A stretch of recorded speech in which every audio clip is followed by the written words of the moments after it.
Member firms are required to file information with FINRA on short positions in all securities they carry twice per month.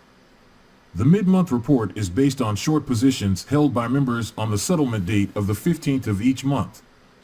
The end-of-month report is based on short positions held on the last business day of the month on which transactions settle. As long as a margin account is not restricted, every $1 increase in market value creates 50 cents of SMA.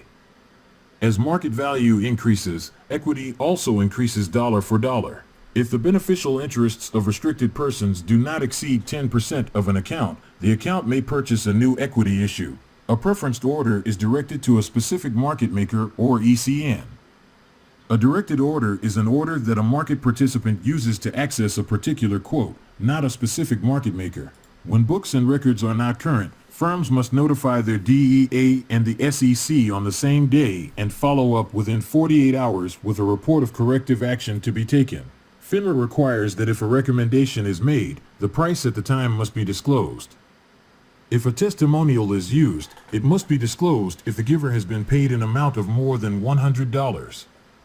If past performance of a recommendation is shown, all securities recommended of the same type, kind, grade, or classification from the last year must be shown. The member also must disclose whether within the past year it managed or co-managed an offering for the issuer whose stock it is recommending. Under NYSE rules, errors in reporting a trade will not cancel the trade. The customer must pay the executed price, which in this case is 31.40. Customers must be notified in writing at least annually of their right to request information on how and where their non-directed orders were routed for execution. Requests from customers can only cover orders executed during the previous 6-month period.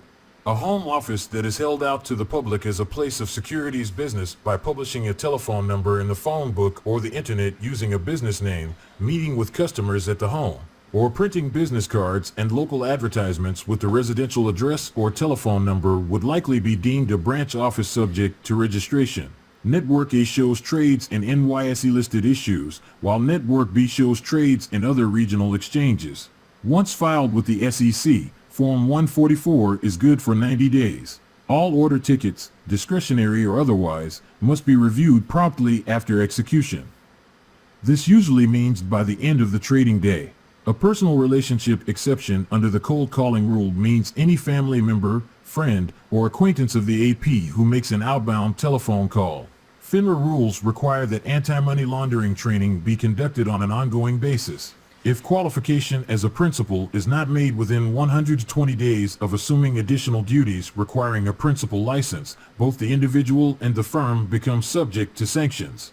The SEC and FINRA require member firms to send customer account statements at least once per calendar quarter. Settlement of when and if issued contracts generally occurs on a date set by FINRA's Uniform Practice Committee. Once filed with the SEC, Form 144 is good for 90 days. When called into active military service, that person will be placed in a specifically designated inactive status. Therefore, that person may not perform any of the duties normally performed by registered persons. Furthermore, while the person is on active military duty in any branch of the U.S. Armed Services, all CE requirements are waived. In addition, firms may make arrangements with another representative to have the accounts of that person serviced and to provide for a sharing of commissions. The most recent 2 years' worth of records must be readily accessible. Equity transactions must be reported no later than 10 seconds of execution. This is true across the board. For example, whether using the FINRA/Nasdaq TRF or the ORF for OTC equity securities. In transactions between two members where both members satisfy the definition of an executing party, the member representing the sell side must report the transaction.